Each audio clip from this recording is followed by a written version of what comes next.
El día de hoy vamos a hablar sobre el conflicto armado en Colombia. Entonces, para poder hablar un poco de este tema, debemos, digamos, que dar una vista hacia atrás de las raíces históricas del conflicto armado que ha tenido, pues, como tal nuestro país. Pues este conflicto estaba marcado por la desigualdad social, los problemas agrarios, la situación política. Estos factores pues han creado como escenarios de injusticia que con el tiempo pues se han transformado en guerras internas. Los actores como tal de este conflicto pues han querido siempre imponer sus ideas y defender sus derechos. En este caso, pues vamos a hablar desde el periodo de la violencia, las causales estructurales y las influencias externas. El periodo conocido como la violencia, pues era un enfrentamiento entre liberales y conservadores. Esto pues inicia con el asesinato de Jorge Eliezer Gaitán en 1948, lo que conocimos como el Bogotazo, pero esto lo que hizo fue desatar pues una ola de violencia en todo el país, con más de 200.000 muertos y pues un desplazamiento de los campesinos, digamos que bastante grande. Digamos que los campesinos quedaron a merced de los grupos que estaban ya conformados en ese momento. En este caso, pues el Estado perdió, digamos que presencia y autoridad en algunas zonas rurales y pues ya los campesinos tuvieron que empezar a, digamos que a tratar de defenderse de pronto de los grupos que habían en el momento. En el problema de desigualdad, pues teníamos que muchas personas tenían grandes concentraciones de tierra, digamos que a diferencia de los campesinos que no la tenían. Digamos que desde los años 30 se buscaba una reforma agraria, pero que no era posible. Y pues los desplazamientos y en este caso pues ya surge lo que conocemos nosotros como las autodefensas campesinas y pues ya como tal se siente como el abandono por parte del Estado.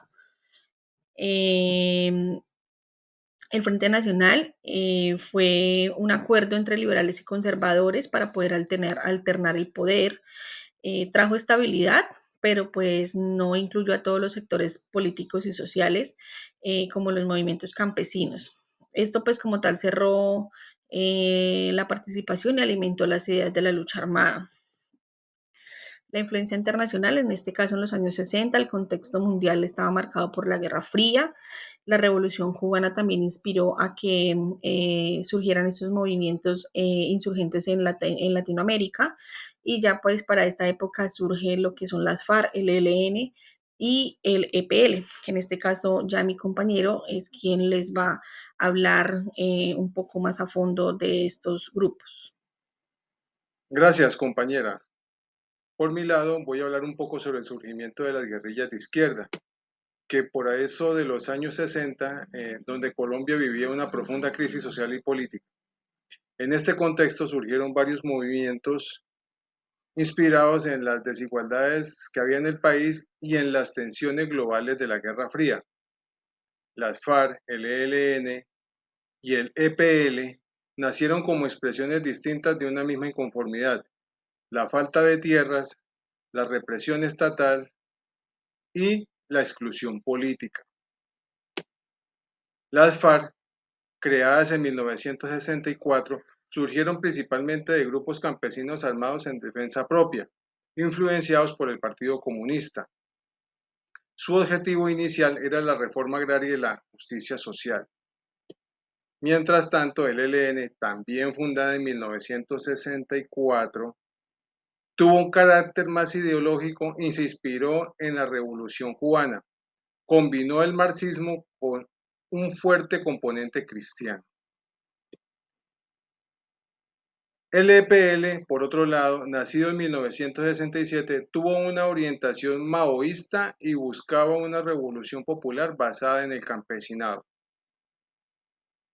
Todo esto se desarrolló bajo el marco de la Guerra Fría, un periodo en el que el mundo estaba dividido entre el bloque capitalista, que lo lideraba Estados Unidos, y el bloque socialista, que lo encabezaba la Unión Soviética. En América Latina, las ideas revolucionarias se expandieron con fuerza, especialmente tras el triunfo de Fidel Castro en Cuba en 1959. Las guerrillas colombianas adoptaron por parte esa ideología marxista-leninista, convencidas de que la vía armada era el camino para transformar la sociedad. En los años 70 apareció un nuevo grupo, el M-19, que representó una ruptura de las guerrillas tradicionales. A diferencia de las FARC o el ELN, el M-19 no nació en el campo, sino en las ciudades y se enfocó más en los símbolos y acciones mediáticas, como el robo de la Espada Bolívar o la toma de la Embajada Dominicana. Podemos decir que durante los años 70 y 80 el M-19 buscó combinar la lucha armada con un discurso nacionalista y de apertura democrática. Con el paso del tiempo, las guerrillas colombianas evolucionaron, pasaron de ser movimientos campesinos defensivos a organizaciones con estructura militar y económica. Las FARC, por ejemplo, crearon fuentes regionales de financiación con secuestros, extorsión y narcotráfico, y llegaron a tener control temporal en amplias zonas rurales. Esta transformación las distanció de sus ideales iniciales y profundizó el conflicto armado colombiano durante la siguiente década. Le doy paso a la compañera Lady Rodríguez. Muchas gracias. Aparición del paramilitarismo y degradación del conflicto armado en Colombia. En el origen del paramilitarismo en los años 80, nos dice que el paramilitarismo en Colombia nació cuando ganaderos, narcotraficantes y algunas fuerzas locales decidieron organizar grupos armados para protegerse del avance de las guerrillas. En un inicio se presentaban como autodefensas, pero con el tiempo se transformaron en estructuras ilegales con poder militar y político. Su propósito no solo era defender propiedades, sino también mantener el control territorial y eliminar cualquier amenaza ideológica o social. En la Guerra Sucia y el exterminio de la Unión Patriótica, nos dice que durante esta etapa se vivió lo que se conoce como la Guerra Sucia, un periodo en el que miles de personas fueron asesinadas, desaparecidas o desplazadas por razones políticas. Nació el hecho más representativo, que fue el exterminio de la Unión Patriótica, un partido que nació tras los acuerdos de paz en las FARC. Sus integrantes fueron perseguidos y eliminados sistemáticamente, lo que demostró el alto nivel de intolerancia y violencia política del país en ese momento. De acuerdo a la expansión del narcotráfico y el financiamiento del conflicto, nos dice que el narcotráfico se convirtió en el combustible que alimentó el conflicto armado. Tanto guerrillas como paramilitares financiaron sus operaciones con el cultivo y tráfico de drogas, lo que les permitió comprar armas, reclutar personas y extender su influencia. Esta economía ilegal aumentó la corrupción, la violencia rural y el desplazamiento forzado, afectando especialmente a comunidades campesinas y étnicas. Ya para la respuesta que dio el Estado y la política de seguridad democrática, nos dice que frente al crecimiento de los grupos armados, el Estado colombiano respondió con la política de seguridad democrática durante el gobierno de Álvaro Uribe Vélez. Su objetivo fue recuperar el control del territorio y debilitar a las guerrillas y paramilitares. Aunque celebraron avances en seguridad y desmovilizaciones, también surgieron fuertes críticas por las violaciones a los derechos humanos, como los casos de los falsos positivos y la reaparición de grupos armados bajo otros nombres. De esos ejemplos tenemos los urabeños, que era el clan del Golfo, los rastrojos, los paisas y las águilas negras. A continuación, mi compañera Cindy Moya seguirá con el tema final.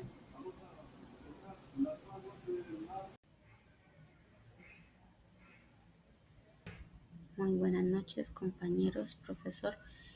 Los intentos de acuerdo de paz con la FARC han tenido 4 procesos, empezando desde 1982 con el gobierno de Belisario Betancur. Este comprendió entre 1982 y 1986. En 1982 el gobierno creó una ley de amnistía, la Ley 35, en el cual comprometía para poder, eh, para poder liberar presos y así poderse sentar a dialogar. Con esto, en 1984 hubo tregua al fuego con las FARC y se decretó el Pacto de la Unidad. En 1985 la conformación de la Unión Patriótica inició. Este es el inicio del genocidio político contra los militantes de este partido y se rompe el proceso por el asesinato de uno de los jefes del M-19. El segundo proceso está comprendido entre 1990 y 1994, llamado Cataratas y Tlaxcala, en el gobierno de César Gaviria. Este permite la desmovilización parcial del EPL y desmovilización del movimiento Kitin-Lam, y hubieron diálogos en Colombia, pero también estos diálogos fueron dados en Caracas y Tlaxcala, México, eh, lo cual en 1992 hubo una ruptura del proceso por el asesinato del ministro Argelio Durán, secuestrado por el EPL. El tercer momento es el del Caguán, que está entre 1998 y 2002, en el gobierno de Andrés Pastrana. En 1999, la mesa de negociación en el Caguán entre el gobierno y Pastrana, y la cual esta empezó mucho más antes de que el gobierno del presidente estuviera. En el 2002, la ruptura del proceso por el secuestro del congresista Eduardo Hechen. Y el cuarto momento que se da es el de La Habana, que es en el gobierno de Juan Manuel Santos, entre el 2012 y en el 2016, comprende.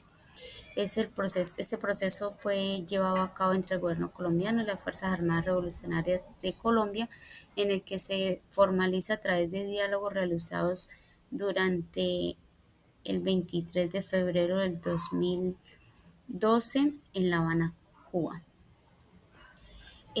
Tras la firma de los acuerdos de paz en el 2016, Colombia inicia un camino largo y complejo hacia la reconstrucción de su tejido social. La paz no llegó de un día para otro, es un proceso que exige compromiso, empatía y transformación desde lo más profundo de la sociedad. No se trata solo de silenciar las armas, sino de sanar las heridas invisibles que la guerra dejó en miles de corazones.